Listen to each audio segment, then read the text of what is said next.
রূপনগর রাজ্যের রাজা তার মেয়ে রূপলেখাকে নিজের প্রাণের চেয়েও বেশি ভালোবাসতেন।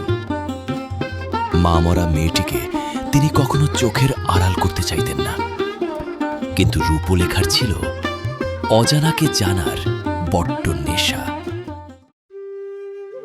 রূপলেখা, মা আমার, তুমি রাজ্যের যেখানে খুশি যাও, কিন্তু প্রাসাদের উত্তর দিকের ওই জাদুর বনের দিকে কখনো পা বাড়াবে না।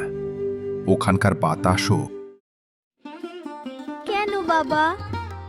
দূর থেকে বনটা কত সুন্দর দেখায়, নীল কুয়াশা, নাম না জানা কত পাখি। আমার খুব ইচ্ছে করে ওখানে যেতে। সৌন্দর্য সবসময় সত্যি হয় না মা। ওখানে যে যায় সে আর ফিরে আসে না।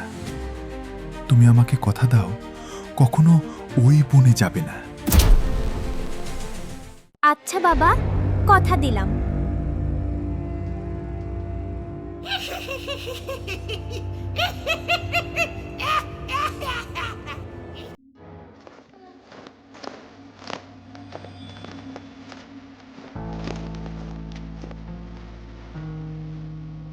রূপলেখা এবং তার ভৃত্য ভোলা বাগানে খেলছে। হঠাৎ একটি অদ্ভুত উজ্জ্বল প্রজাপতিটি জাদুর বনের দিকে উড়ে যাচ্ছে। ভোলা দেখ, এমন প্রজাপতি আমি জীবনেও দেখিনি। আমি ওটা ধরবই। ছোটমণি, ওদিকে জাদুর বন, রাজামশাই কিন্তু বারণ করেছেন।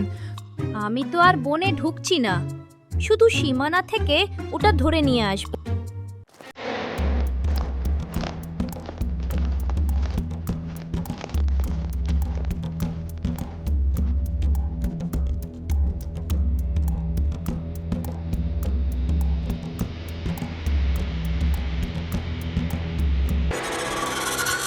তারা সীমানায় পৌঁছাতেই একজন বৃদ্ধ কাঠুরিয়া তাদের পথ আটকায়।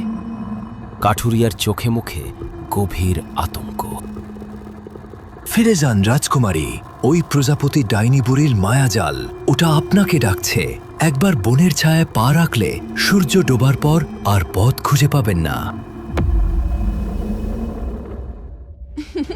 দাদু, আপনি বড্ড বেশি ভাবছেন। আমি এই গেলাম আর এলাম।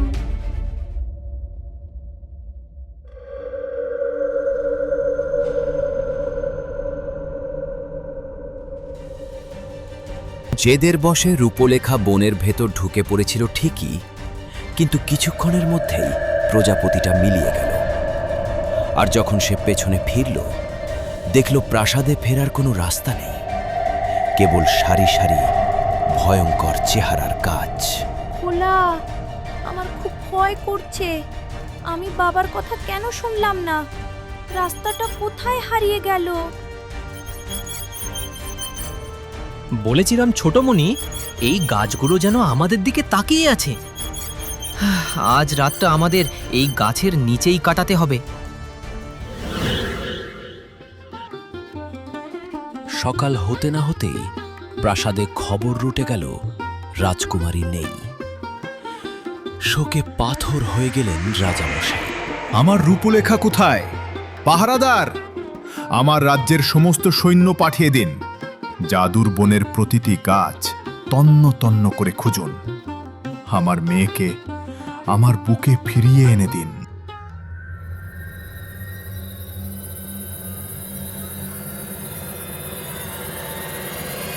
মহারাজ, আমাদের সৈন্যরা বনের ধারে গিয়েছিল, কিন্তু জাদুর দেয়াল তাদের ভেতরে ঢুকতে দিচ্ছে না। না, আমার মেয়েটা অন্ধকারে কত ভয় পাচ্ছে কে জানে। ও রূপলেখা! রূপলেখা ও ভোলা ক্ষুধার্ত ও ক্লান্ত হয়ে হাঁটছে।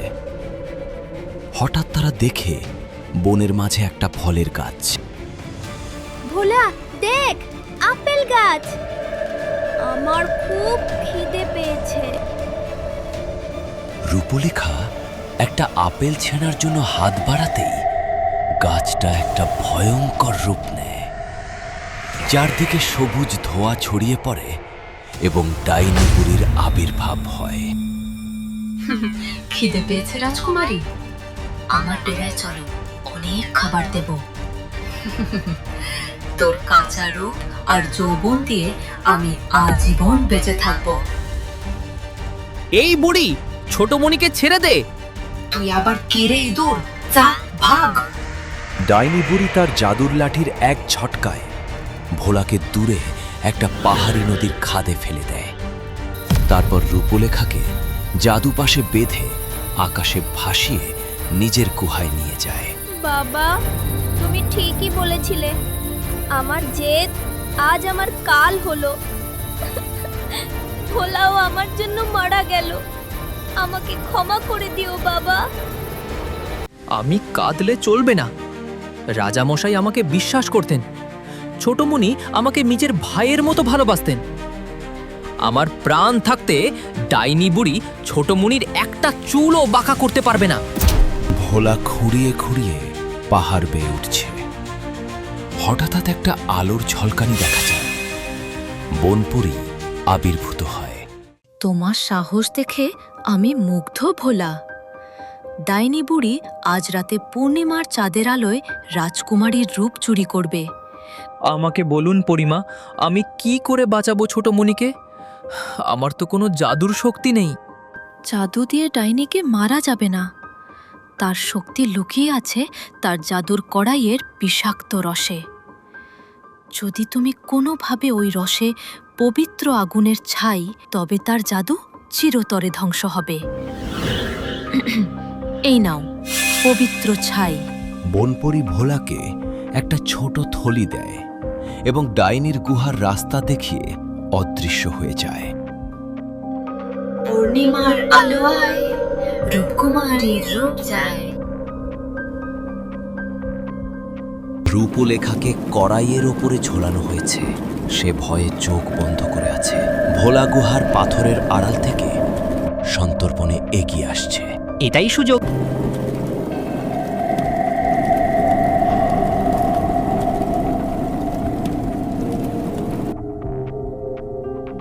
কে রে তুই? এ কি করলি? আমার চোখ জ্বলছে। আমার জাদু নষ্ট হয়ে গেল। বাঁচাও! ভোলা, তুই বেঁচে আছিস? আপনাকে একা রেখে ভোলার মরণ নেই ছোটমণি। চলুন, রাজামশাই আমাদের জন্য কাঁদছেন।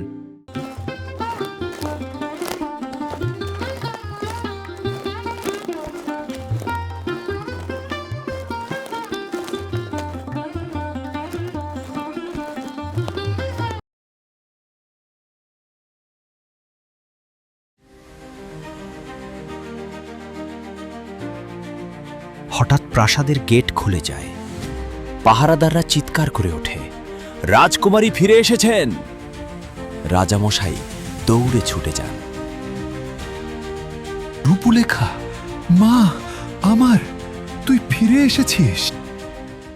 আমাকে ক্ষমা করে দাও বাবা। আমি আর কখনো তোমার অবাধ্য হব না। আমি বুঝতে পেরেছি তোমার শাসনই আমার সবচেয়ে বড় নিরাপত্তা। ভোলা, তুমি আজ প্রমাণ করলে সাহস গায়ের জোরে নয়, বুকের ভেতর থাকা ভালোবাসায় থাকে। আজ থেকে তুমি শুধু বৃত্ত নও, তুমি এই রূপনগর রাজ্যের বীর বাহাদুর।